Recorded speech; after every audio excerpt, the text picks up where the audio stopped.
Memórias do Comércio da cidade do Rio de Janeiro. Depoimento de Guilherme de Brito. Entrevistado por Luiz Gabler. Rio de Janeiro, 29 de julho de 2003. Realização Museu da Pessoa. Entrevista número MCCRJ 40. Boa tarde, seu Guilherme. Boa tarde. Queria que o senhor começasse falando o seu nome e o local e data de nascimento. Meu nome é Guilherme de Brito Ballhoster. O Ballhoster é do meu pai, né?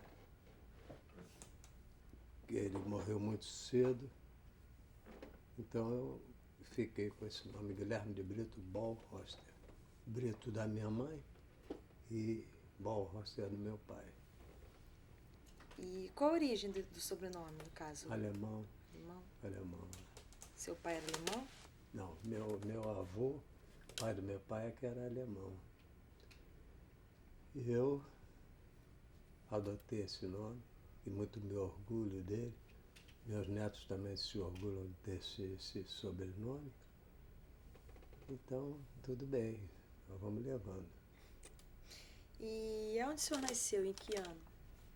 Nasci em 1930. Eu não me lembro bem a data que eu nasci. Não, 1922. Nasci em 1922, em Vila Isabel. Ali eu me criei, ali foi a minha infância, a brincadeira minha, e dali é que um dia eu tive que procurar emprego, porque meu pai morreu. Meu pai era chefe da oficina de modeladores de Engenho de Dentro, da Central do Brasil. E eu tinha boa vida, né? Mas com a morte do meu pai, a viúva demorava muito a receber a pensão. Então, o que vale é que nós morávamos numa casa em Vila Isabel, que já era... A minha mãe já tinha crédito com o cara, então ele deixou ficar lá, ela ficar morando lá até receber a pensão do INPS. Foi quando nós saímos de lá. Pagou o acumulado todo e nós aí saímos de lá de Vila Isabel. Mas eu tenho muita história de Vila Isabel para contar. Fui muito arteiro ali. E foi um passado muito bonito que eu lembro com saudade. E o senhor tem irmãos? Eu tenho irmão, eu tive 3 irmãos. O rapaz que era mais velho que eu chamava Urubatino. Tem a outra irmã também que morreu, Maricota. E tem a Helena, que é outra irmã minha, mas essa está vivendo ainda, está quase com 90 anos, e está lá em Brasília, eu preciso ir lá. Então foi tudo certo, tudo bem. E como era assim a convivência de vocês quando criança? Em casa? Como era esse convívio com seus irmãos em casa? De brincadeiras? Era Fala um pouquinho como era assim sua casa na infância. A casa lá em Vila Isabel, casa 3, na rua Teodoro da Silva, 324, depois mudou o nome. Tinha a casa 3, nós morávamos ali. E então meu irmão trabalhava numa fábrica de borracha, que tinha lá quase em frente, e essa Helena trabalhava no laboratório Raul Leite, não existe mais hoje. Daí a terceira irmã não trabalhava, não. Era boa vida e tal. Então, nós vivíamos ali, vivíamos bem, morávamos todos juntos. Meu irmão não casou, nem essa irmã não casou. A Helena é que casou com o Roberto, que era sargento do Exército, e ela casou, depois saiu de lá. E em Vila Isabel, como era assim a infância em Vila Isabel? Do que o senhor brincava quando o senhor era pequeno? Como era assim o dia a dia no bairro? Ah, eu brincava muito em Vila Isabel. Meu sonho era ter uma bicicleta.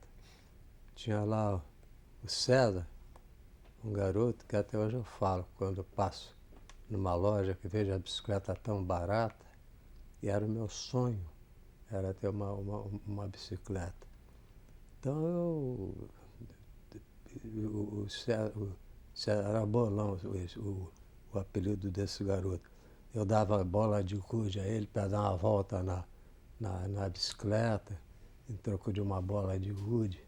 Se tinha duas, era duas voltas. Então, foi assim.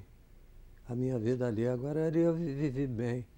A minha infância, a Dona Carlota, era uma casa que tinha no princípio da avenida, tinha um palacete, e eu desenhava as figuras, tinha o Tico-Tico, uma revista infantil, você não conheceu isso. Então tinha o Bolão, Zé Macaco, Faustina, eram as figuras que tinha nessa revista. E eu sempre tive inclinação para desenho, sempre tive jeito para desenhar, desenhava aquelas figuras todas. Aí a Dona Carlota era uma espanhola que tinha lá, mas ela também não existe mais, né? Porque naquele tempo ela tinha o cabelo muito bonito. E eu me lembro que aos domingos ela abria o palacete e sentava ela e o esposo dela na varanda, a casa toda escura, ficava ouvindo a vitrola tocando as músicas espanholas. E muitas vezes eu parei de jogar, estava jogando pelada, parei de jogar, me sentei no meio-fio para ouvir uma música que eu não me lembro mais qual era a música, mas ali eu nem pensava em ser compositor, né? Me sentava assim, ficava ouvindo aquela música bonita, música espanhola. Então, Dona Carlota não gostava que eu desenhasse na calçada dela. Vinha, assim, eu desenhava assim, ela via, né? Quando ela via, dava uma briga comigo e mandava lavar a calçada. Mas eu estava sempre, era a melhor tela que eu tinha em Vila Isabel, era aquela. Desenhei muito na calçada da Dona Carlota. E como era o bairro assim, Vila Isabel? O senhor pode assim contar detalhes, falar sobre o bonde, como... É. Vila Isabel era um bairro muito calmo. Basta dizer que a gente jogando pelada, fazia um gol do lado assim, e o outro gol no outro poste, que era a medida do nosso campo. Aqui e lá, fazia atravessado na rua. Ficava jogando atravessado na rua. E você vê como era. Eu queria jogar na atravessando da rua, jogando bola. Era fazer a bola de meia. E escalávamos os dois times. Um ficava do lado de lá, o outro do lado de cá. Ficávamos jogando assim. Aí, o Noel Rosa, não vou falar Noel Rosa agora, vou falar mais adiante.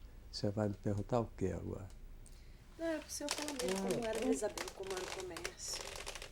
Como funcionava o bairro na época? O senhor tem alguma memória do comércio do bairro? Tem, antigamente tinha quitanda, vendiam uma vez, aí, porque eu estou adiantando a coisa. Eu quando comecei a tocar cavaquinho, porque lá em casa, o meu pai tocava violão. Depois a minha irmã também aprendeu violão com ele. Então ia o Simval Silva, fazia aquelas reuniões de pessoal e tocavam lá em casa. Iam vários tocadores para lá. Eu era garoto e eu fiquei curioso. Um dia eu quis tocar cavaquinho. Pedi o meu pai para se comprar um violão para mim. Mas tinha um violão muito grande. O cavaquinho me ajeitei melhor. Comecei tocando cavaquinho. Então, de Vila Isabel, a lembrança que eu tenho é essa. Eu tocava muito ali da Dona Carlota. Tinha quitanda. Eu tocava na quitanda. O português dizia assim para mim, ó, canta um negócio para mim aí. A quitanda estava vazia, eu cantava um samba para ele, acompanhado com um cavaquinho. Aí ele me dava uma fruta, uma banana, uma laranja. Então eu já estava fazendo sucesso naquela época. Já agarrava um cachê, uma banana. Então foi assim a minha infância, muito saudosa a infância. E a escola? O senhor estudava lá em Vila Isabel também? Estudava escola metodista de Vila Isabel, na rua da Avenida 28 de Setembro, no princípio da Avenida 28 de Setembro. Minha professora era a Dona Cladir e a irmã dela era da... Sei que tinha para primeiro e segundo ano. Uma delas era do primeiro ano, a outra do segundo ano. Era do segundo ano, era a Dona Cladir. E a do primeiro ano era a Dona Lourdes. Eu já era metido a desenhar, eu gostava de desenhar. Um dia eu deixei de ir à escola às quartas-feiras, porque quando ela descobriu que eu desenhava, ela mandava eu ir para o quadro negro, quarta-feira, dia de desenho, mandava eu escolher um desenho no livro, na cartilha, mandava eu ir para o quadro negro e reproduzir aquele desenho, com a caixa de giz. E, quando eu acabava de desenhar, ela pedia que a classe batesse palma para mim. E aquilo eu tinha vergonha das palmas. Se não batesse palma, tudo bem. Mas quando eu acabava, ela mandava todo mundo bater palma. E eu procurava faltar às quartas-feiras, dia de desenho, para não passar por aquele aperto, aquele momento de palmas. Eu não me sentia bem, entendeu? Com vergonha. E como era a escola assim, a fachada? O senhor lembra? Não lembro como era. Eu sei, não lembro como era, não. Sei que quando a gente sai da rua 7 de Setembro, que entra sai da Praça 7, que eu não sei mais como é o nome disso. Eu acho que é Praça 7. É Praça 7 aí? Ou é Barão de Drummond, uma das duas. O pessoal chama de Praça 7 ainda. É Praça 7. Quem entrava pela Avenida 28 de Setembro, onde tinha o cinema de um lado, a escola era do outro lado. Mas eu eu estudava com aquele entusiasmo meu. Eu tinha até o segundo ano na escola. E um dia meu pai morreu. Eu tive que trabalhar. A situação ficou apertada lá em casa e eu tive que trabalhar. Aí eu fui trabalhar. Posso falar da casa Edson já? Não, essa é a primeira parte do trabalho. A gente fala mais da sua vida profissional. Desculpa, sua vida pessoal e tudo. Depois a gente vai pro lado profissional. Então eu tive que trabalhar com 14 anos. Aí a minha sopa acabou. Infância a gente faz muita arte na infância. Minha mãe me chamava na casa 3, eu tinha o apelido de Baby. E eu detestava esse apelido, porque eu achava o negócio meio afeminado. Baby. Ah, não me chama de Baby não. Baby. Para dentro, ela com a mão para trás, assim, era o chinelo. Eu fazia alguma arte lá. Quando ela me chamava com a mão para trás, eu sabia que eu ia entrar. Entrava, levava uma coça de chinelo, mas foi tão bom aquele tempo. Que saudade que eu tenho daquele tempo. Aí eu fiquei ali, a minha irmã, com meu irmão, meus irmãos, e a minha mãe. Baby, vem pra dentro. E eu, então, jogava pedra nos outros. Um dia eu quebrei a cabeça de uma menina, como de maldade, né? Que a menina não estava fazendo nada. Quando ela passou, peguei a pedra e joguei na menina e bateu na cabeça. Então, foi aquela algazarra. E o Baby jogou a pedra na menina e tal. Então minha mãe lá, vem cá com a mão para trás. Foi até a polícia lá em casa.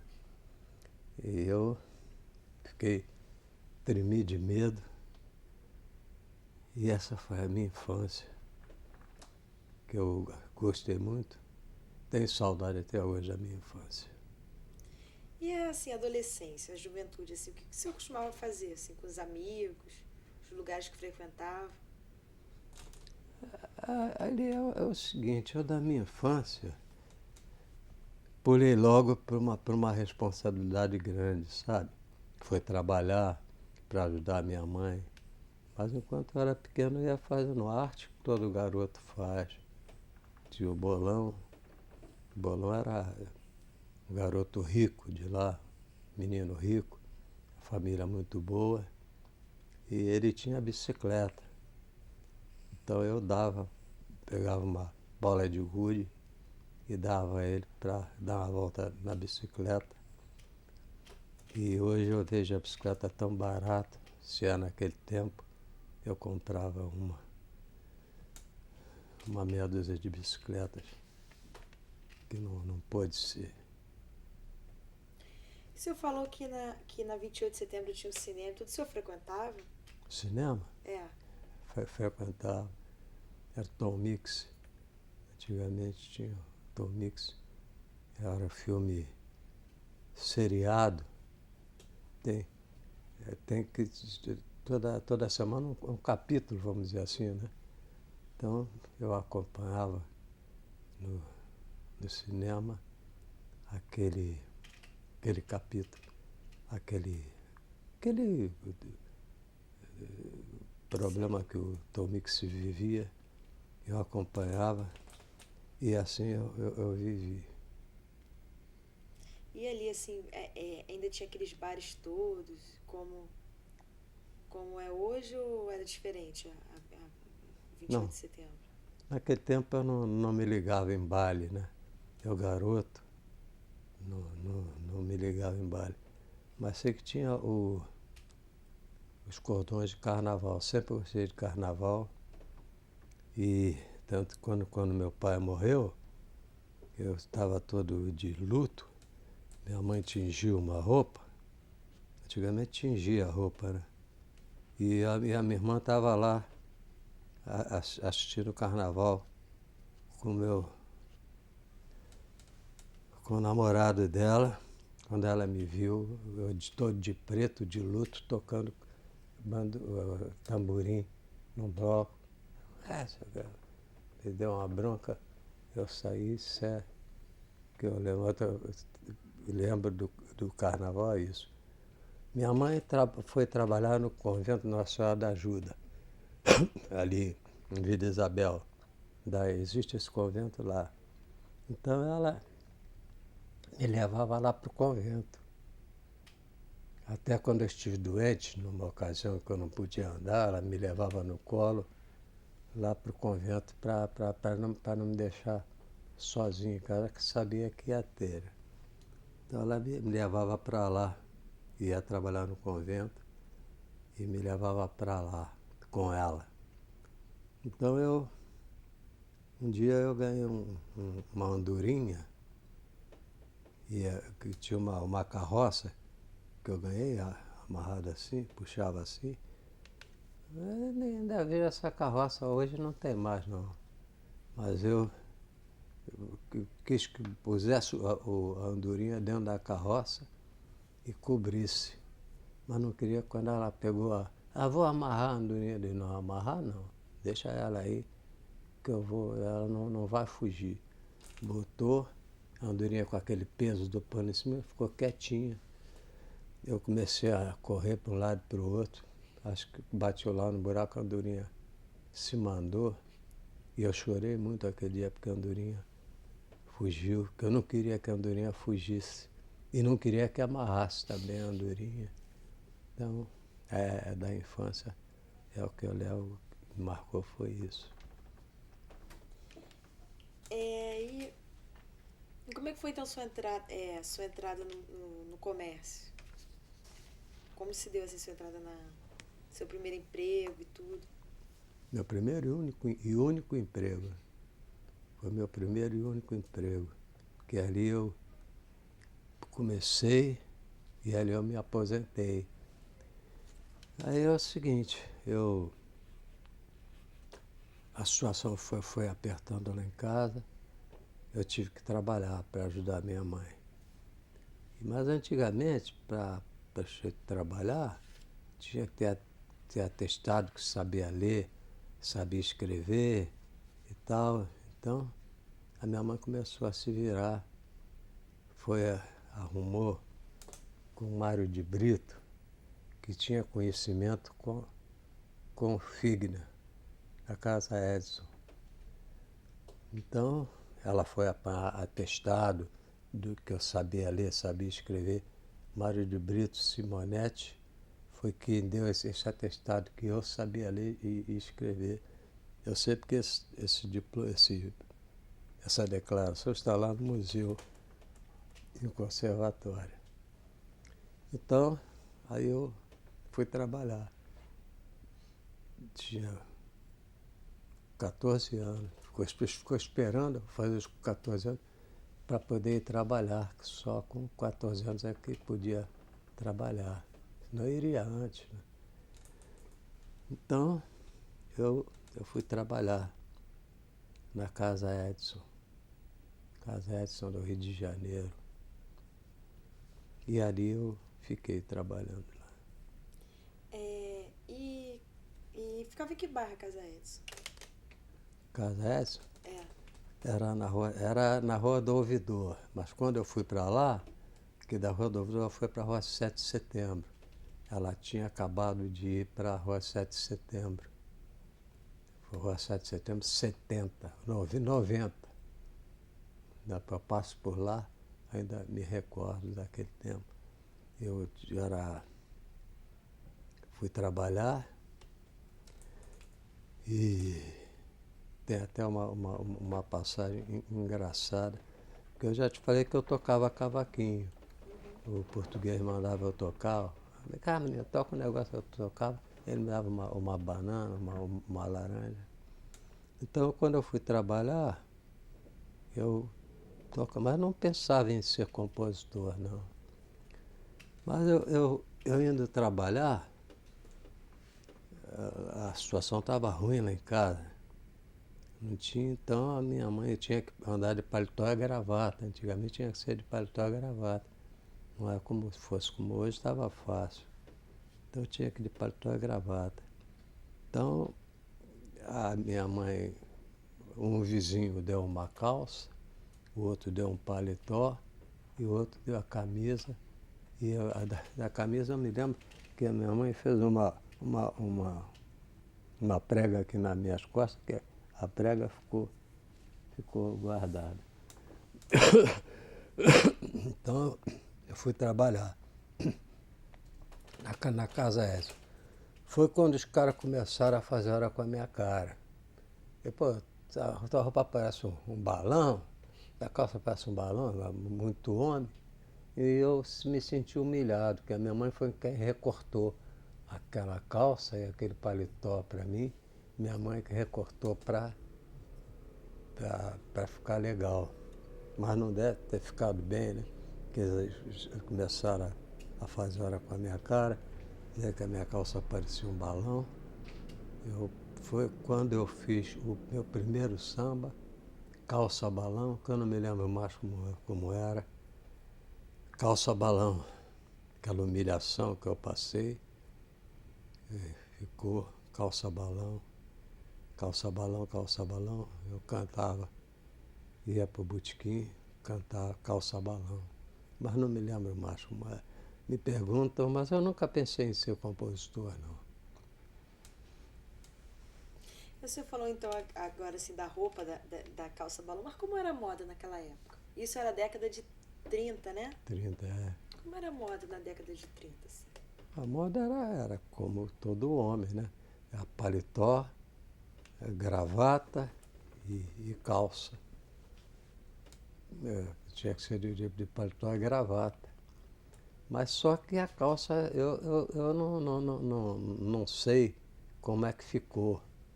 Mas imagino que deve ter ficado esquisito, porque a minha mãe foi que recortou a calça e o paletó e a camisa. A camisa, me lembro que ela fez uma prega aqui atrás, estava sempre me perturbando e aceitando aquela gozação do pessoal.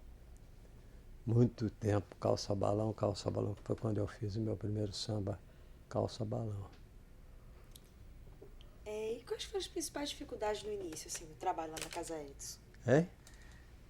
As principais dificuldades que o senhor teve no início, assim, quando o senhor começou na Casa Edson? O que o senhor fazia? Não, eu não tive dificuldade, não. Eu sempre fui obediente, sempre fui muito apegado ao que eu faço. Então eu fui trabalhar na Casa Edson na Rua 7 de Setembro, como ajudante de balcão. O jeito queria um disco e tal, eu encomendava, ele vendia o disco, eu botava e tal. E foi assim. Eu pegava mais cedo, fazia a limpeza, eu e um outro rapaz que varria tudo, eu espanava.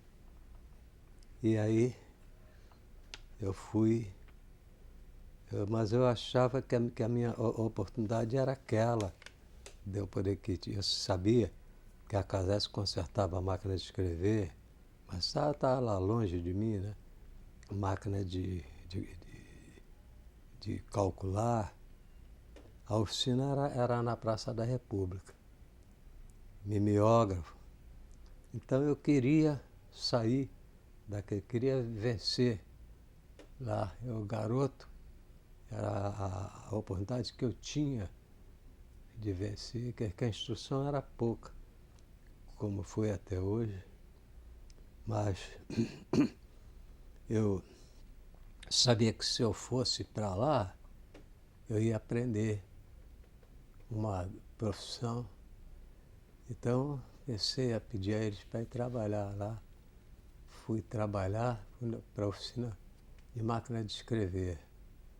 Mas lá, eles me transferiram para lá. Aí tinha um mimeógrafo que ninguém queria.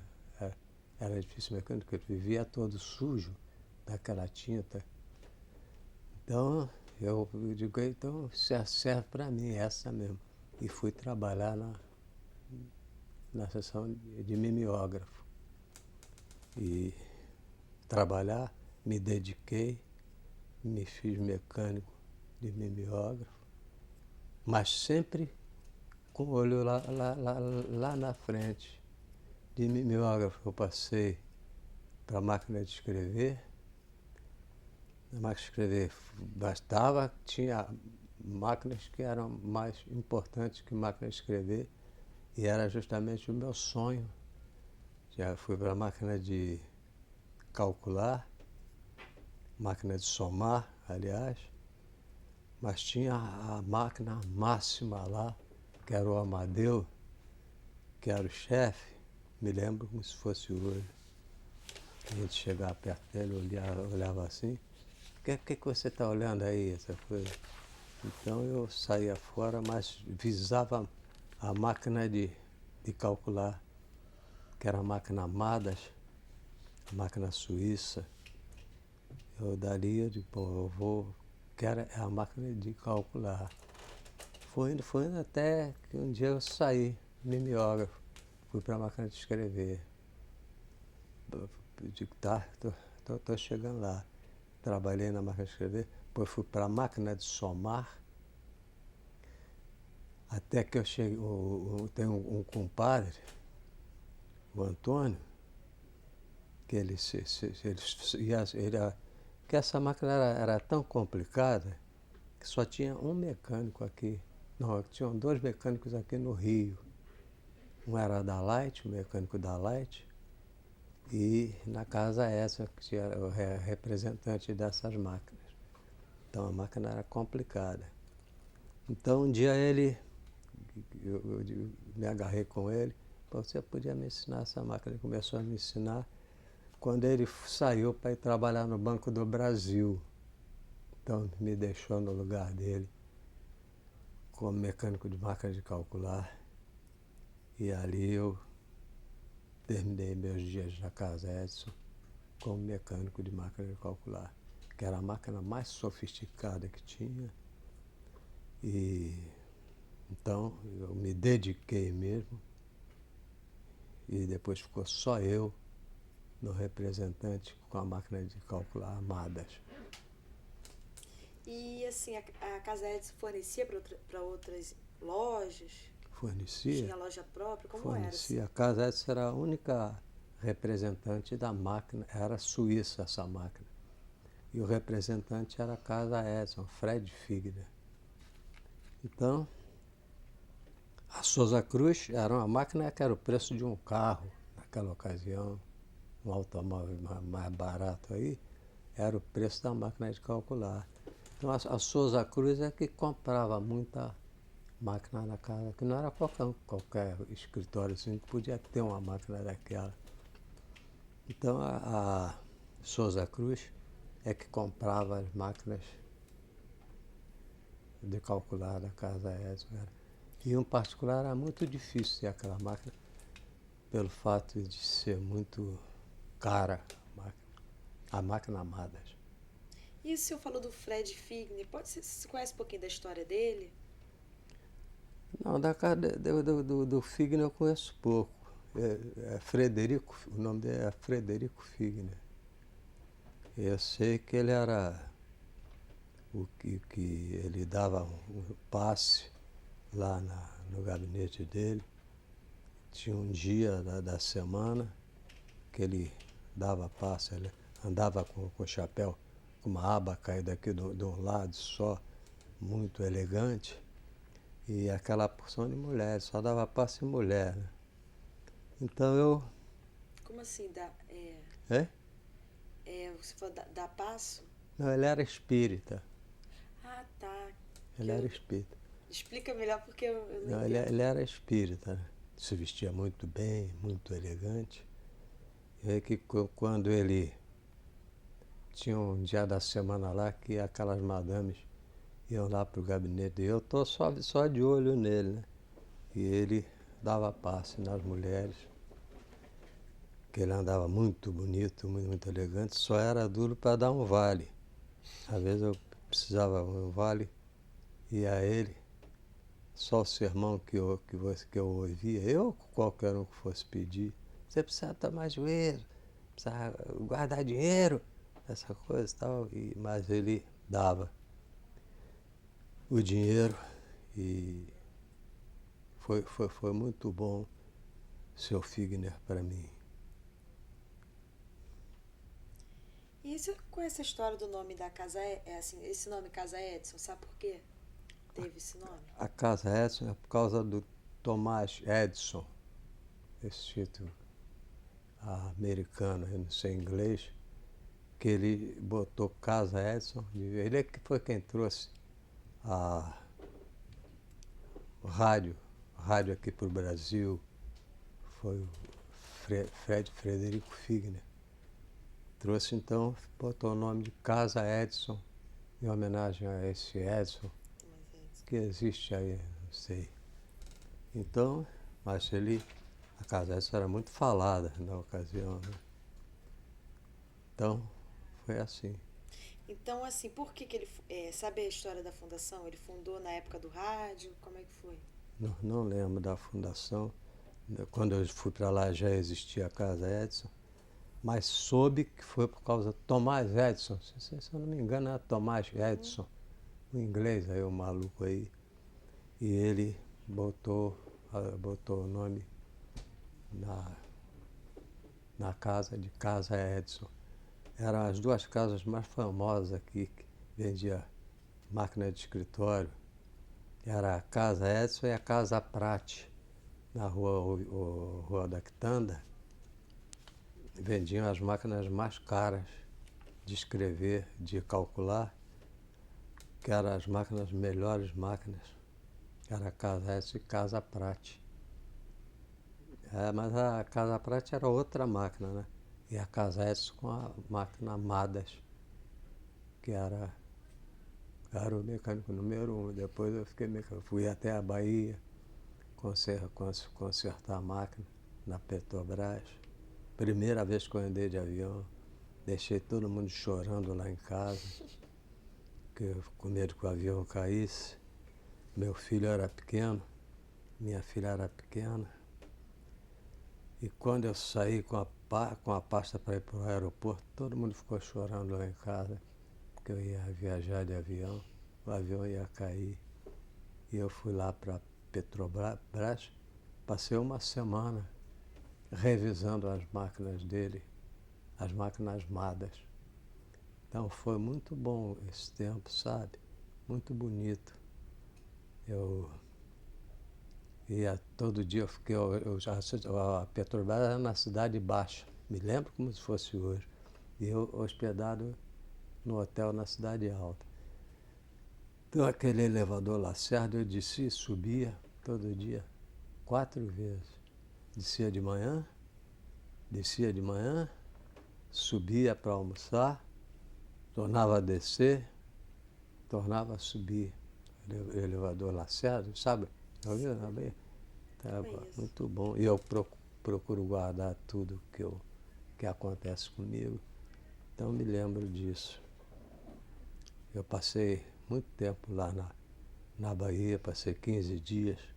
Quando cheguei em casa foi aquela alegria que eu não morri, o avião não caiu. Então, até que eu cheguei no avião, quando eu entrei pela primeira vez, fiquei lá no canto, um camarada, um conhecido meu, que por coincidência estava também nesse voo. Você está com medo, Guilherme? Eu estou com medo, estou aqui tremendo. Então ele, não, fica quieto aí, ele veio me dando uma força. E assim eu fui para a Bahia. Passei quase que um mês na Bahia, revisando as máquinas da Petrobras, que é quem que podia comprar aquelas máquinas. Né? E agora voltando um pouquinho mais para Casa Edson, você pode assim descrever como era a Casa Edson, assim, a fachada, o interior? Você lembra? Lembro. Casessa, quando eu peguei a Casessa, já era na rua 7 de setembro, que veio da Rua do Ouvidor.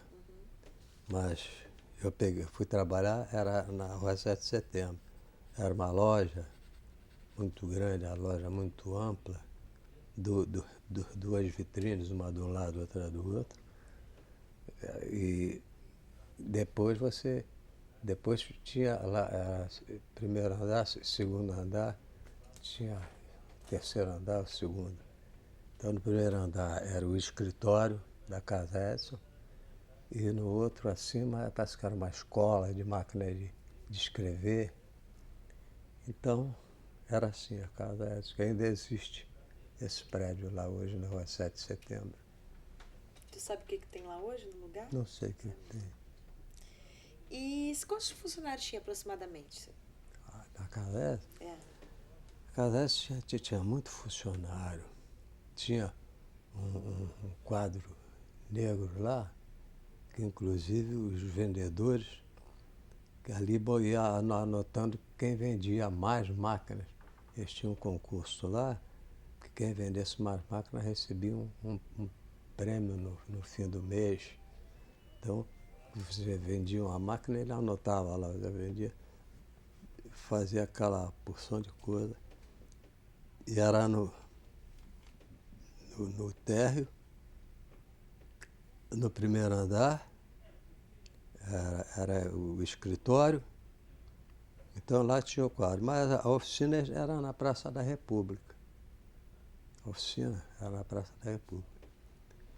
Então eu trabalhava na oficina, Praça da República. Ainda existe lá esse prédio hoje, na Praça da República. era o horário de funcionamento? Horário? É. Pegava às 8 horas até,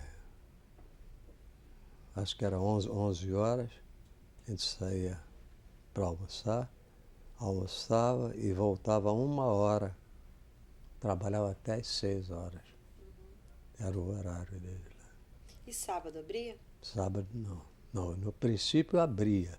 Depois é que veio esse decreto aí de não funcionar o sábado, mas eu trabalhava sábado. Quando eu fui trabalhar, trabalhava sábado. Depois é que o governo aí baixou esse decreto que sábado não podia abrir, o comércio não abria. Aí foi que eu deixei de trabalhar sábado. Você sabe a história assim, da Casa Edison como firma de gravação de disco? Não. Quando eu fui para lá, para casa, não tinha mais gravação de disco. Eu sabia lá vendia o disco, né? Não sei onde é que foram gravar depois, o Baiano. Casa que o senhor botava o disco, ouvia de gramofone, era a gravação de um lado só do disco. Ele disse, Casa Edson, do Rio de Janeiro, Baiano.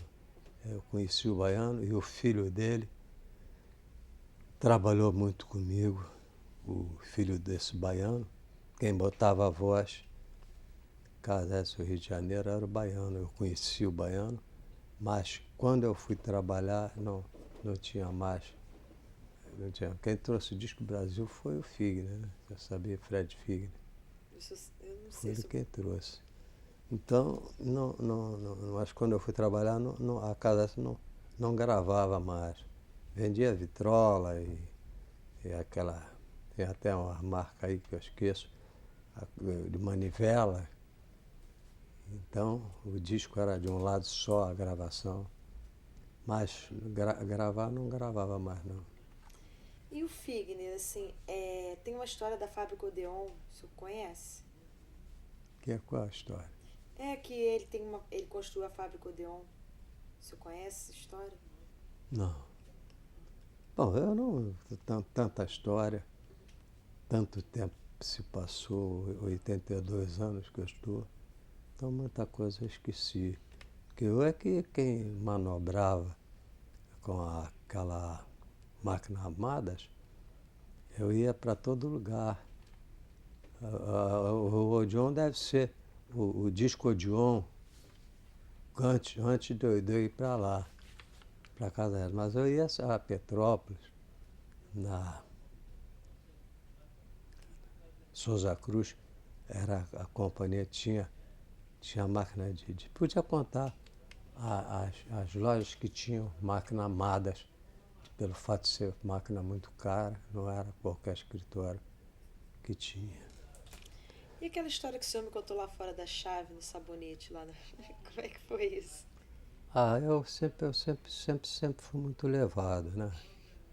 Eu gostava eles deixavam, mas também fizeram comigo isso. A gente mudava de roupa e deixava o sapato assim, quando eu era menor, o sapato no armário. E eles pregavam o sapato com prego, arregaçavam e pregavam com prego grande mesmo. Quando tinha serão, um dia quando eu me arrumei, que tinha para fazer muito serão lá, e para ir embora, eu quando fui apagar meu sapato, sumiu o meu sapato. Mas agora como é que vai ser? Porque depois quem fazia serão era só eu. Chegou numa ocasião que era só eu, ficava naquela casa enorme fazendo serão. Máquina armada. Tinha muita coisa, tinha problema. E eu ficava ali para fazer serão. Então, e eles faziam tudo que era safadeza que pudesse fazer. Eles sabiam que eu ia fazer serão, escondiam a camisa, às vezes eu molhava a camisa e dava um nó, mas na hora de eu vestir a camisa estava com nó. E nesse dia eu estava lá sozinho e eles pegaram no meu sapato e pregaram por dentro do sapato lá não sei onde foi. Tinha uma parte assim, em cima, estoque, e o cara do estoque botou meu sapato lá e saiu, que ele saiu às 6 horas, e eu ficava fazendo serão lá. O cara saiu, quando eu procurei o sapato, eu não achei. Virei tudo que o estoque não podia virar, estava fechada a chave com o rapaz. E virei tudo. Saí da casa às meia-noite, 1 hora da manhã, arrumaram um chinelo para mim, o chefe que estava lá, um chinelo, eu fui para casa de chinelo, que pregaram o sapato meu lá no estoque, e o cara esqueceu. Foi trabalhar, fechou o estoque e foi embora. E meu sapato ficou lá. Então, você perguntou o quê? Era a história da chave que o senhor tinha contado. Ah, da chave. Tinha muita história pitoresca ali. Um dia, foi um camarada para lá, de cor, Jorge, ficou com o apelido de Jorge Chevrolet. Ele era muito elegante, esse rapaz, e ele foi trabalhar lá. E ele queria tirar um carro, esse sabonete Lifebuoy, pode falar o nome do sabonete? Sabonete Lifebuoy oferecia um prêmio. Aí, sabonete, se você tirar a chave do carro, dentro do sabonete você vai ganhar um carro. Então, esse Jorge, crioulo limpo, gostava de um banho. Então o Jorge depois ficou meu amigo. Ele já morreu, eu fui na Mangueira, encontrei lá com a mulher dele. Na Mangueira ele morreu.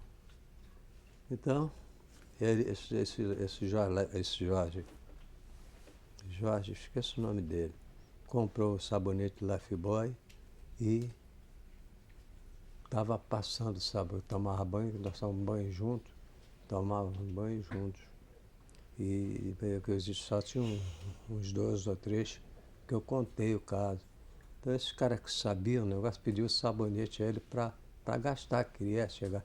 Porque eu peguei o sabonete, esquentei uma chave, que lá tinha a seção de fechadura, peguei uma chave de automóvel, esquentei e meti assim no sabonete do lado.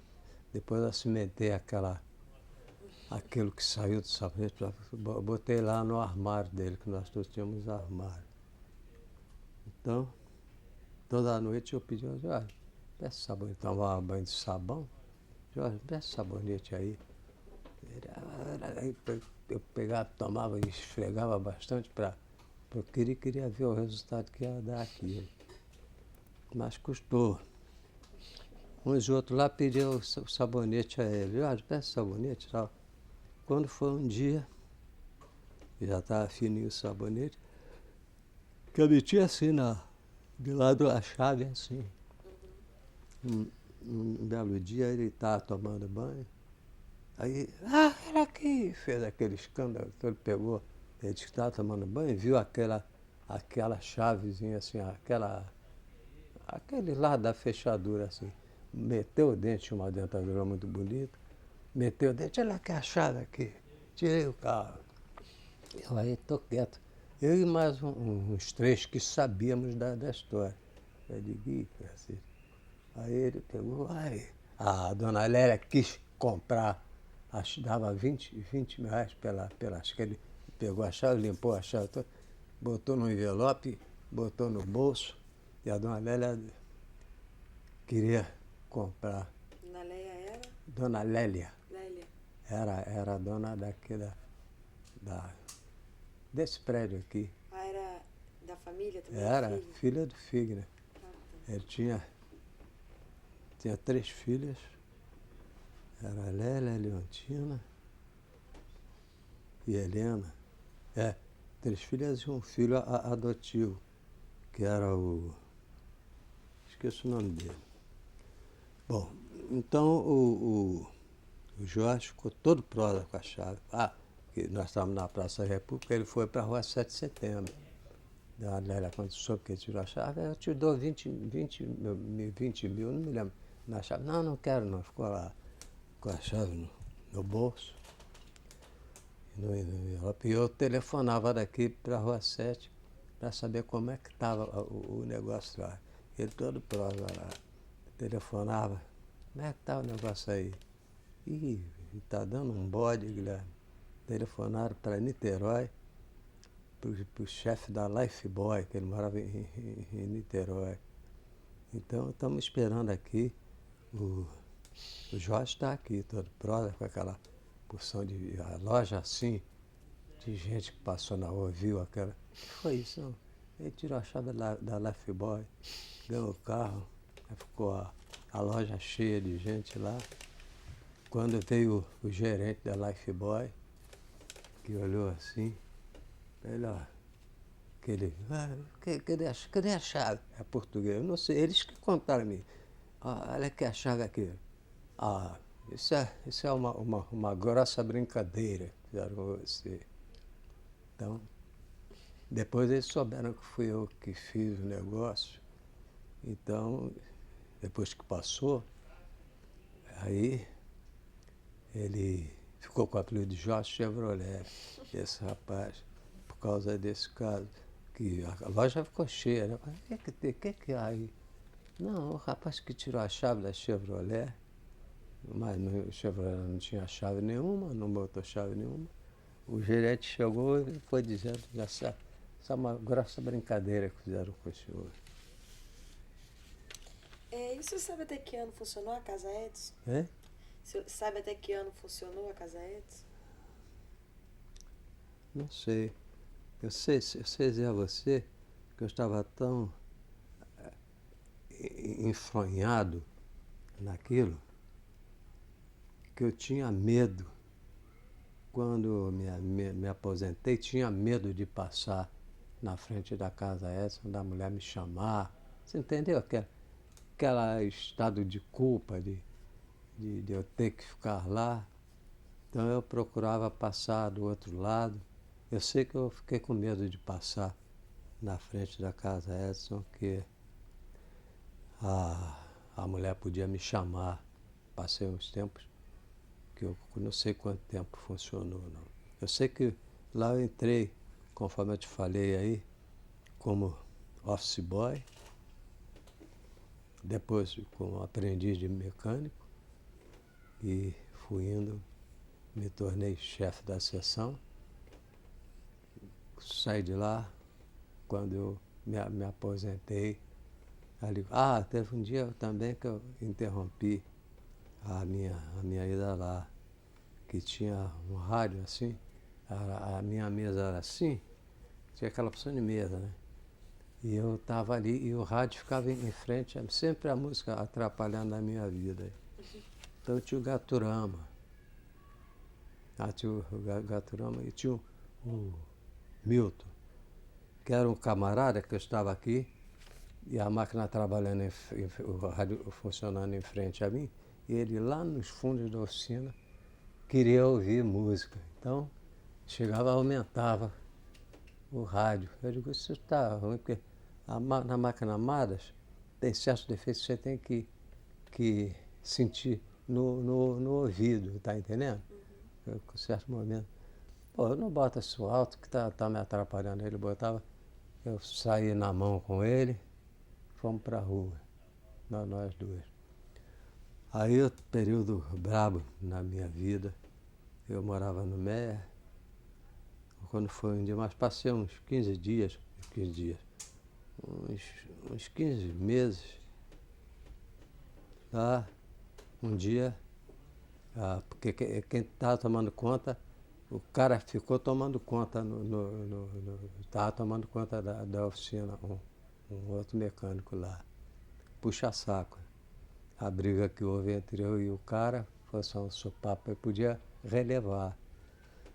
Mas quando o Segon, que era o chefe, quando o Segon chegou, ele disse, Guilherme e o Gaturama brigam. Todo mundo tinha apelido lá. Brigaram aí. Aí veio ordem, eu fui para a rua. Então passei uns tempos na rua, ia sempre pro MER lá. Quando foi um dia, esse cara chegou e disse que estava mandando me chamar na casa, que eu não arrumei emprego, né? Aí quando eu soube que estavam me chamando lá, fiquei muito feliz e fui lá, me reintegraram no meu emprego novamente. Eu continuei trabalhando com a máquina Amadas e assim foi a coisa. Então voltando um pouco. Oi? Deu 1 hora, se quiser fazer uma pausa agora. Ah, então vamos fazer uma pausa, depois a gente... A gente faz uma pausa? É tão bom o papo que... Se quiser fazer... Vamos fazer logo, então. Tá, então tá. Então, Depois a gente volta. pausinha. Depois eu vou... Gravando, gente. Seu Guilherme, vamos falar agora um pouquinho da sua carreira. Como foi a sua iniciação musical? A minha carreira, eu te falei, né? Eu comecei, um dia eu cismei, quando eu fiz a calça balão, que eu fui para casa Edson, dali eu comecei a procurar, a querer gravar. Eu fiz várias músicas, mas não conseguia gravar. Eu gravei fui fazendo conhecimento com os compositores. Não conhecia o Nelson ainda. Pedro Caetano, Cláudio Honor Cruz, vocalistas tropicais. Gravei com eles. Gravei com Orlando Silva, duas valsas muito, muito bonitas. Mas eu não conseguia gravar. Aí tinha um programa Aurora, na Rua Buenos Aires, que eu ia para lá, só tinha amadores. Rádio isso? A rádio, os cantores eram todos amadores. Eu não tinha gravado ainda com Orlando, não. Não tinha gravado nada. Ia para lá e de maneira que todo mundo cantava. Agora sou eu era aquela opção de cantor lá, programa Aurora, uma senhora que se chamava Aurora. E eu um dia recebi de uma fã, esqueço o nome dela. Ela já descobriram aí, a minha mulher já descobriu onde é que ela morava, também esqueço onde é que ela morava. Então eu recebi ela dizendo assim, Guilherme, você tem uma voz muito bonita. Eu queria que você mandasse uma fotografia para mim. Então, aquilo foi uma glória, aquela carta foi uma glória no meio daqueles cantores todos, eu recebi aquela carta. Ele levei para casa para mostrar à minha mulher. Olha aqui, uma carta que eu recebi de uma fã. Fui o único a receber uma carta. Aí, foi aquela decepção. Minha mulher me deu um esporro. O que falta é você agora estar recebendo carta dessas piranhas aí fora e tal. E a moça, coitada, eu tinha vontade de conhecer essa moça hoje. Já procurei saber onde é que ela vive e não vive. Não encontrei. Aí eu peguei, tirei o retrato sem ela saber. Ela quis rasgar a carta. Eu escondi a carta, aguentei, fui lá fora e depois, alguns dias depois, tirei o retrato, que a dona mandou o endereço dela e mandei para ela. Então ela mandou a resposta da carta com o retrato. Você é muito bonitinho, não sei se sua voz também é muito bonita, mas eu aí não mostrei mais a ela não, guardei lá.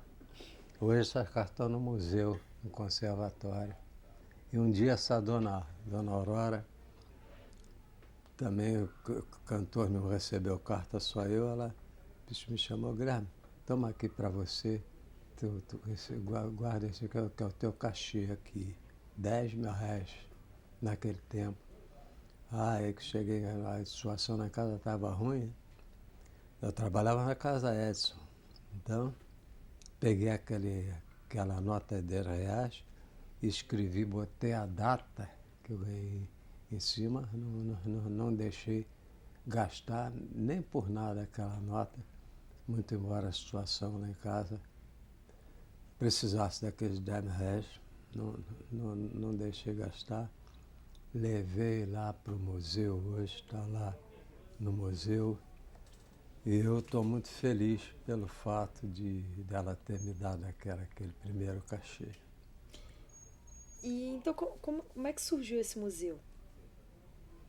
Esse museu, lá já tinha um conservatório, a cidade da Seresta, né? Já tinha o Museu Vicente Celestino. Um dia eu me admirei, porque eles fizeram um museu com Silvio Caldas, Gilberto Alves, Nelson Gonçalves e eu. Eu digo, mas eu tô vivo aqui, vocês vão fazer museu e me botar vivo lá. Você está vivo, mas já está quase morrendo, aí tu já tá quase batendo na bota, já pode entrar no museu. E eu fiquei muito agradecido a eles. Eu levei muita coisa lá para o museu.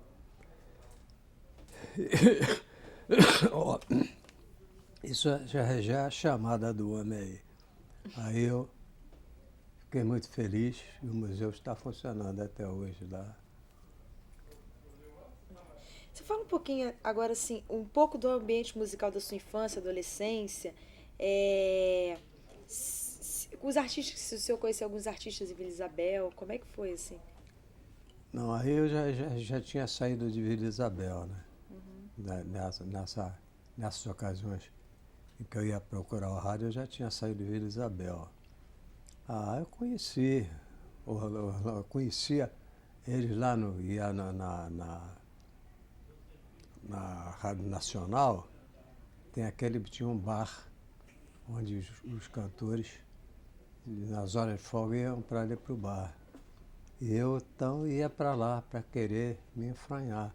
Às vezes eles deixavam entrar no bar, às vezes o guarda lá, não, o que você quer? Não, senhor, não pode não. Ele corria comigo. Então, na Marinque Veiga também, eu não podia ir. Então, foi um período longo, sempre chegando tarde em casa, porque eu saía do trabalho, ia para a Praça Tiradentes, onde nós nos encontrávamos, dali saía para as rádios em busca de um cantor que gravasse e não conseguia. E quais eram os seus cantores preferidos na época do rádio? Bom, o cantor preferido meu sempre foi o Orlando Silva. Então, mas eu nem podia pensar em chegar aos pés do Orlando Silva. Aí eu encaixei música com Ademir de Fonseca, com Roberto Silva, depois de persistir muito. Mas eles cantavam no programa de auditório, mas gravar que era bom, eles não gravavam. Um dia eu fui indo, aquilo era meses e meses, passava meses e meses andando atrás de cantor. Quando eu vi que não conseguia mesmo, eu digo, pô, eu vou acabar com isso, porque só serve para me dar aborrecimento, que chegava em casa, a minha mulher chiava de eu chegar tarde.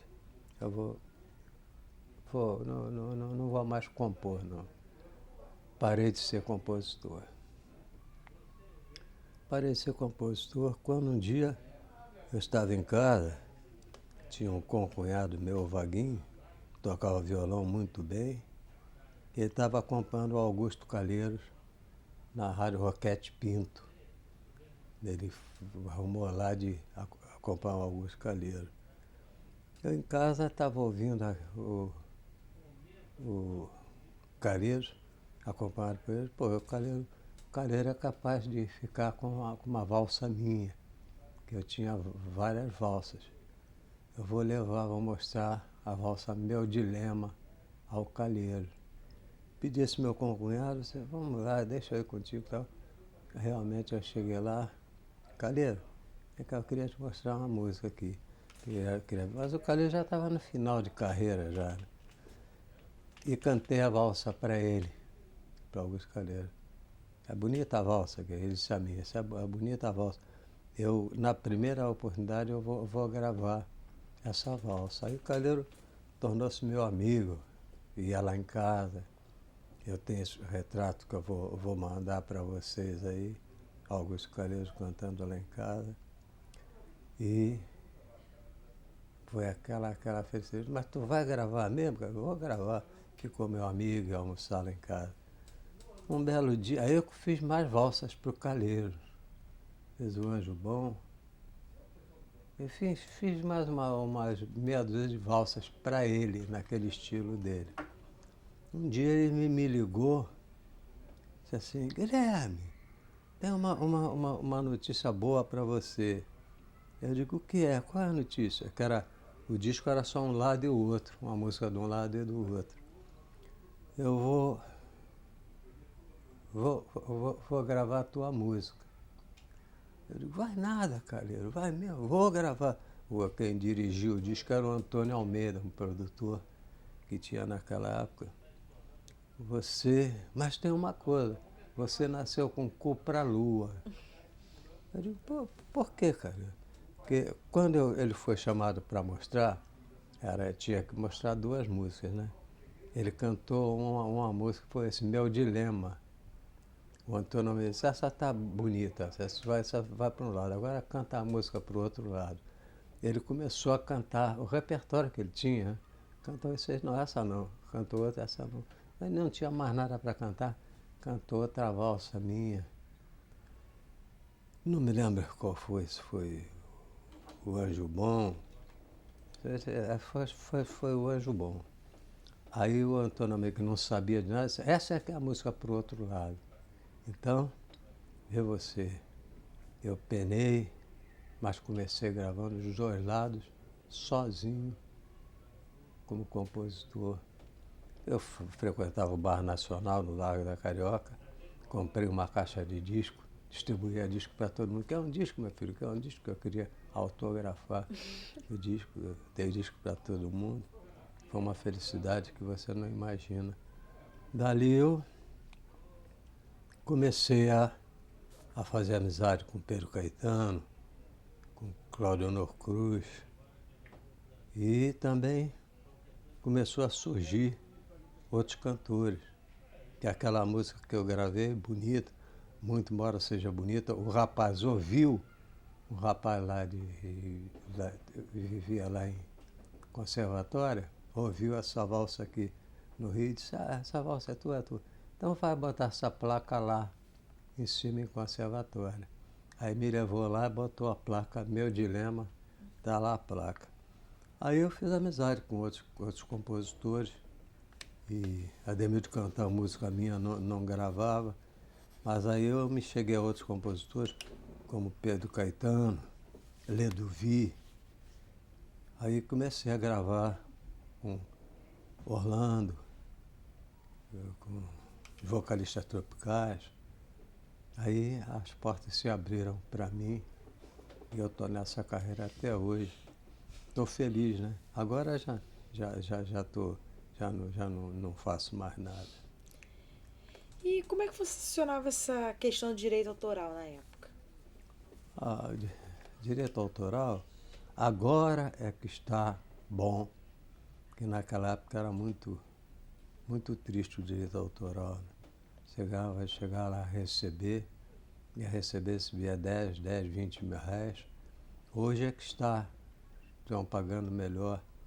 Eu tenho inclusive o Perdomo, que é presidente da minha sociedade, ele está ajeitando a coisa. Mas que hoje é que eu recebo melhor, que antigamente não dava para se viver direito autoral, não. Então, antigamente dava para um artista viver só de música? Eu não sei, pelo que eu, como compositor, ganhava, não dava, não. Agora eles podem dizer, né? Parece que ganhava mundos e fundos. Eu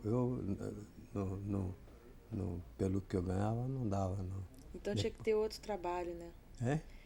Tinha, não. Os compositores, em geral, tinham outro trabalho? Não, alguns eram vagabundos. Viver de música, tu já viu. Mas eu que já comecei a gravar trabalhando, continuei trabalhando, ia de noite, aí valia a pena, que gravava, tal, fui gravando e cheguei no ponto que cheguei hoje. E como é que era o pessoal no trabalho, assim, quando o pessoal soube que o senhor era a música do senhor que estava tocando na rádio, como é que era? Como é que era, assim, quando o pessoal te escutava na rádio? Você sabe que sempre existe o despeito, né? Quando eu ouvia, eu também não tocava muito, eu nunca tive força para fazer minha música tocar, mas aqueles que ouviam aprovavam, me elogiavam muito, e eu gostava muito de saber que eles tinham ouvido a minha música. E desenho, pintura, como é que é, assim, o senhor, em Desenho, relação a... eu já te falei lá no princípio, da calçada da Dona Carlota, onde eu desenhava. Depois na escola que eu estudava, eles descobriram que eu desenhava, porque eu desenhava, dia de desenho me saía bem. Uhum. E aí a professora, dia de desenho, em vez dela dar aula, mandava eu ir para o quadro negro para fazer um desenho para a turma copiar. Mas só que quando eu ia para lá, fazia o desenho, ela escolhia o desenho, mandava eu reproduzir no quadro negro. Que ela querendo me agradar, mandava a classe toda bater palma para mim. E pô, só faltava o chão se abrir, eu entrar de vergonha. Então eu procurava faltar às aulas de desenho nas quartas-feiras, que era aula de desenho, eu não ia à escola. Mas dali eu vim pintando, me liguei ao Sansão Campos Pereira, que é um grande pintor que tem aqui na Avenida Atlântica. Me liguei ao Aurélio Dalancourt, que foi professor da Escola de Belas Artes, e eu fui desenvolvendo. Um dia eu comecei a me meter, a expor, né, onde tinha exposição, eu ia. Um dia eu fui primeiro salão de pintura do Galeão. Aí era lá na Aeronáutica, uma seção lá da Aeronáutica. E eu levei, só podia ser tema do Galeão, da Aeronáutica. Então eu fiquei pensando, por que eu vou fazer? Fazer o Santos Dumont? Então, muita gente ia fazer Eduardo Gomes, muita gente ia fazer. Conclusão, eu bolei num quadro grande assim, tinha que ser a medida mínima, eu fiz um recorte assim da tela embaixo, a Lua com aquelas crateras e o infinito, lá, as estrelas lá no... E o 14 bis chegando na Lua.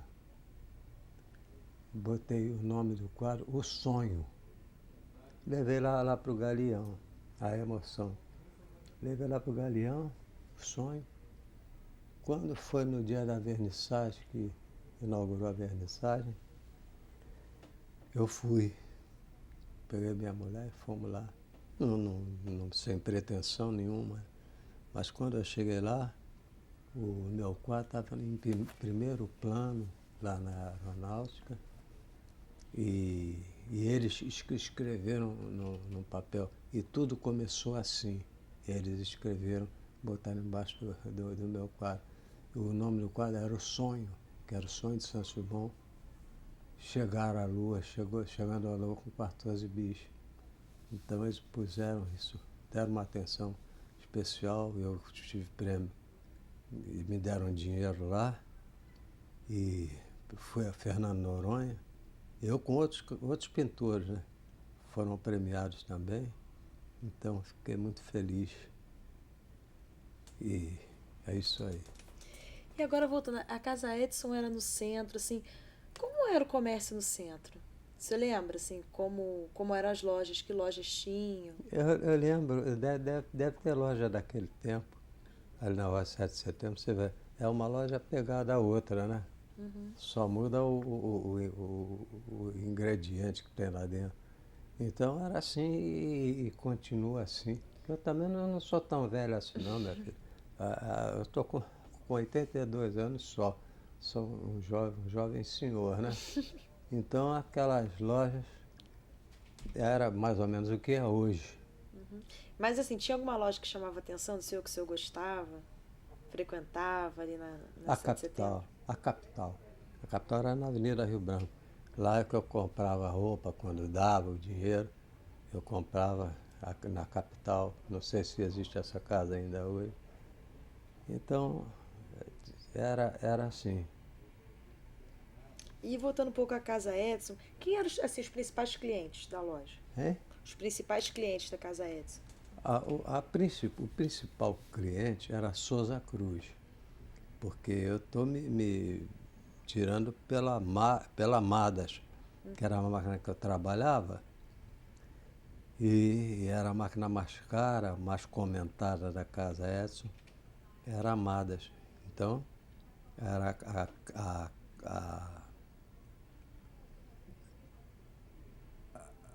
a Souza Cruz é que tinha condições de ter essa máquina pelo preço que ela representava, que ela tinha. Então a Souza Cruz é que tinha mais máquinas amadas. Era o freguês geralmente que a mulher tinha mais consideração. E assim, como era feito o atendimento assim, ao cliente, por exemplo, a Souza Cruz? Era por telefone? Como era? Tinha vendedores que iam procurar, iam nos escritórios? Como era? Não, vendedores tinha. Tinha até um quadro lá na Casa Edson que contava a história dos vendedores ali e o que eles vendiam. Mas quando ele precisava de mecânico, telefonava só para lá, para casa, manda um mecânico aqui, que a máquina amada enguiçou, lá eu e o Guilherme. Manda um mecânico na Bahia, telefonava, máquina amada enguiçou, lá eu e o Guilherme. Porque era só eu, em Petrópolis, tinha o departamento da Souza Cruz lá, então só eu, porque aqui só tinham 3 mecânicos daquela máquina, 4, que era o Antônio, 3 era o Antônio, um cara que trabalhava na Light, lá dentro, e um outro de São Paulo, eu não conhecia. Depois é que eu aprendi o ofício, fiquei eu, Antônio, Walter, da Light, que era o outro mecânico de máquina amada, e esse lá de São Paulo que eu não conhecia. E aí que quando se tratava de máquinas amadas, o Walter não ia sair da Light para ir atender, que ele trabalhava para a Light. Lá em São Paulo era São Paulo. E aqui era o, o centro da representação da máquina amada.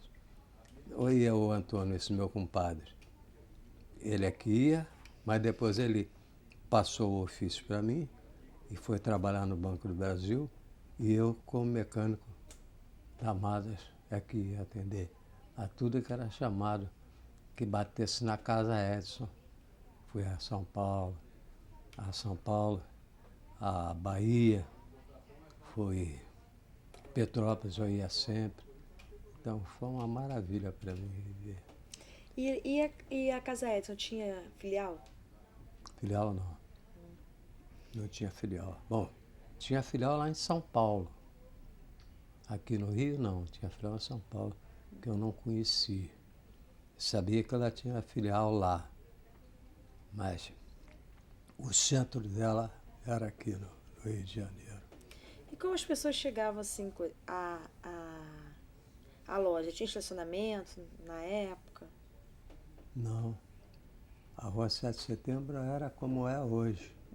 Aquele tumulto, aí que o Cheto deixava o carro lá no estacionamento e ia a pé, ou não ia, de carro não tinha estacionamento na E a loja tinha assim, tinha entrega? Caminhão de entrega? Tinha Assim? caminhão de entrega, porque era muito organizada.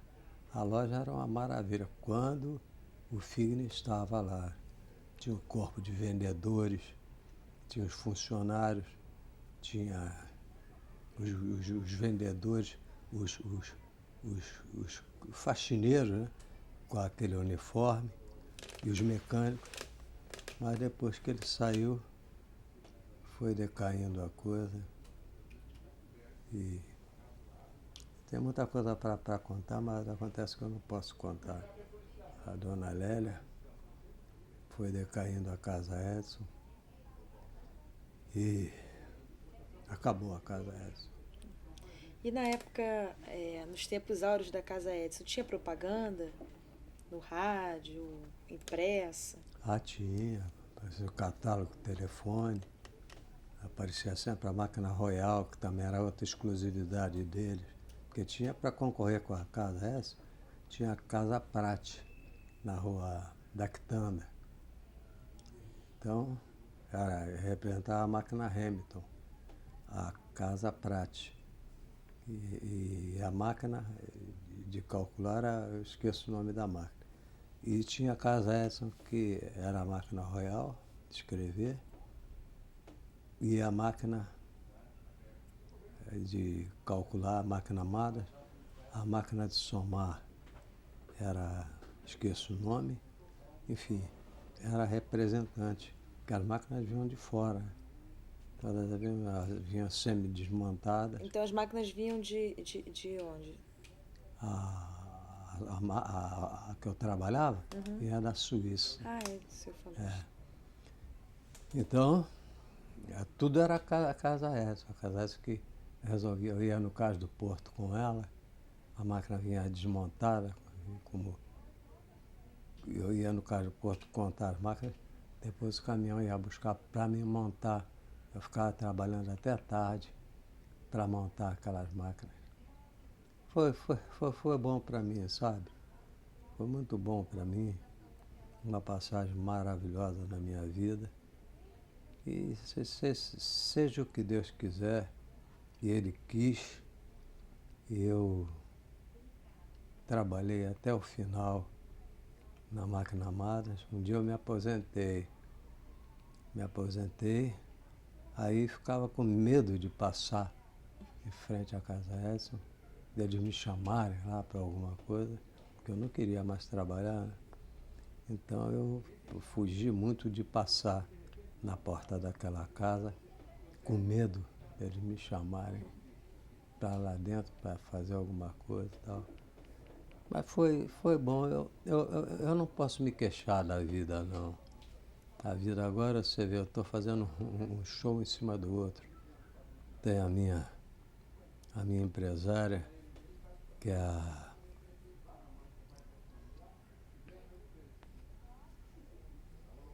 Tá ali, com aquele sorriso maravilhoso. É Isis, né? Estou esquecendo tudo agora. Só não vou esquecer de você, com esse sorriso também para mim, que está muito bonito. Então a vida está boa para mim. Eu comprei um apartamento agora lá em Bom Sucesso, graças ao mecânico, ao meu trabalho como compositor. O Perdomo me arrumou um dinheiro para completar o que eu tinha para comprar esse apartamento. Estou muito feliz lá, eu com a minha mulher. Mas é que tá bom para mim, sei, né? Porque não falta mais nada para mim ser feliz. Sempre tive uma vida modesta, sempre fui modesto, minha mulher também. Então eu não tenho grandes ambições, mas é que eu acho que está muito bom para mim, né? Bom, seu Guilherme, só vou faltar mais um pouquinho em relação ao seu trabalho, depois a gente vai entrar na sua família, sua vida atual. Mas assim, agora, só para a gente poder fazer um contraponto assim, do passado com o presente, eu vou fazer a pergunta em relação às embalagens e sistema de pagamento. Você lembra como eram as embalagens? Como os produtos eram embalados na Casa Edson? O menor produto que tinha lá era a máquina de escrever, com aquele carro em cima. Quando vinham da Suíça, vinham numa embalagem especial, num papel especial. Parecia engomado, papel engomado, um com outro, feito piche que tinha ali dentro. E aí as máquinas de escrever era sem embalagem que eles entregavam. O vendedor botava na cabeça e levava. E a forma de pagamento, assim, podia pagar em prestação, aceitava cheque, como é que era? Antigamente era tudo a prestação, né? Eles tinham lá o controle e tu pagava a prestação. Como você comprando a prestação hoje, é a mesma coisa. E era como? Era a prestação em cheque ou era aquele carnê? Não era carnê, não. Naquele tempo não tinha carnê. Era cheque. Você assinava as promissórias e pagava com cheque, com dinheiro mensalmente. Então vamos entrar agora na sua vida pessoal. Você pode contar um pouco sobre a história do seu casamento, como o senhor conheceu sua esposa? Conta um pouco essa história aí pra gente. Você sabe, todo rapaz tem namorada, né? E eu tinha a minha esposa, eu conheci por causa da música também, que ela tinha um irmão que tocava violão. Então me chamou um dia para mim em Ramos, em casa de um chefe que fazia esse negócio de festa de São João. E eu fui lá para cantar, para vender meu peixe, né? Eu fui lá, cantei e toquei, e aí eu conheci a minha esposa. Nós aí ficamos naquele tempo, conforme eu te falei, o dinheiro era muito pouco, mas eu sempre trabalhei, né? Então, na hora de casar, ela não tinha vestido de noiva. Então, tinha um amigo meu que sumiu, não sei por que houve com ele, e eu lamento muito que eu tinha vontade de encontrar esse rapaz, o Célio. Ele disse assim, um dia ele perguntou, como é que é o vestido da tua noiva? Eu digo, ela não tem vestido de noiva, vou casar com roupa comum, que ela não tem vestido de noiva. Ele disse, não, ela vai ter saúde. Ela vai ter vestido de noiva, sim. E fez um vestido muito bonito para ela. E ela foi vestida de noiva, graças a esse amigo meu, que eu lamento, ele sumiu. Então ela foi de noiva graças a ele, porque eu ganhava pouco, né? Lá tinha um barraco para a gente morar, lá nos fundos do terreno da casa da mãe dela, Dona Alica, também, uma criatura adorável, que gostava muito das minhas músicas. Então eu casei, veio o primeiro filho, que eu só ia ter um filho. Naquela ocasião, que não tinha o recurso que tem hoje, eu só queria um filho só, que achava que era mais fácil de criar. Mas como não tinha o tratamento, hoje a mulher pode evitar, né? No tempo que eu casei, não podia. Você casou em que ano? Eu não me lembro agora. Sei que o meu filho está com 30 anos hoje, o primeiro caçulinha, está com o meu primeiro filho, está há 30 anos isso. Aí eu casei, mas eu vi o meu filho.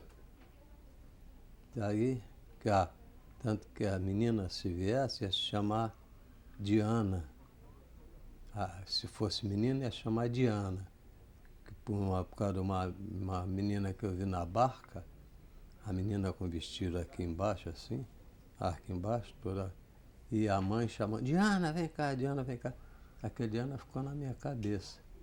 Então, o meu filho, que tem 30 e tantos anos, teve o nome de Juarez. Foi em homenagem ao Juarez Távola, que era um político que tinha aí. Então eu pensei, vamos deixar vir a menina, porque criança sabe que morre à toa e não tinha o tratamento que tem hoje para evitar.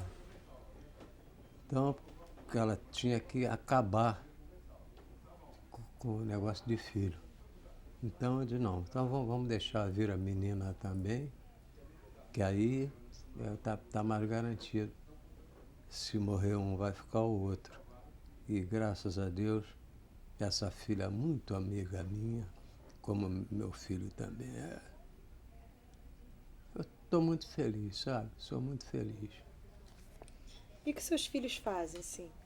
Meu filho trabalha numa fábrica aí, é gerente de uma fábrica de cigarro, e a minha filha é doméstica, dona de casa. Também o marido, jeito muito legal. E ela é minha amiga, que ela vai quase todo dia lá em casa me ver. E ela mora na ilha, hein?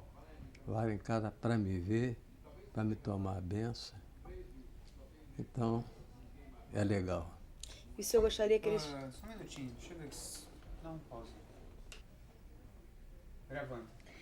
o senhor gostaria que seus filhos, assim, seguissem esse caminho da música, ou eles se interessam em alguma coisa, assim, tem... Queria não, eu quis, e eles seguem o caminho da música. Do meu filho eu tenho um casal, o casal do filho deles não deu para música não, mas ele toca violão muito bem.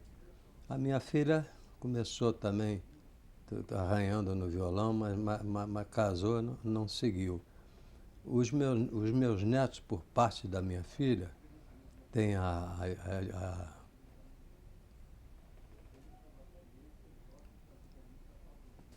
minha neta toca bem violão, canta. Meus netos também tocam. E tem um bisneto agora, que está com 5 anos, já está começando a tocar também. Já tá, quando reúne o velho com a garotada, a gente faz uma farra lá. Então, a sua principal atividade hoje é a música, né? Hein? A sua principal atividade é a música. A música e a aposentadoria que eu tenho, que não é muita coisa, mas mais o que dá a música. E um show, e ultimamente eu tenho feito muito show,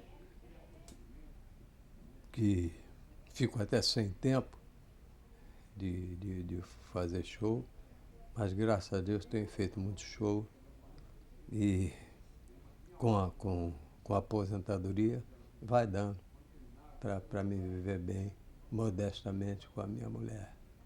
E assim, o que o senhor achou de estar participando desse projeto Memórias do Comércio do Rio de Janeiro, falando da sua experiência tanto como músico e como comerciário também, no caso das Casas Edison? Pois é isso, eu fico admirado como é que está surgindo tanta coisa para mim. Não sei se vocês têm pena de mim, que eu não canto mais como cantava, né?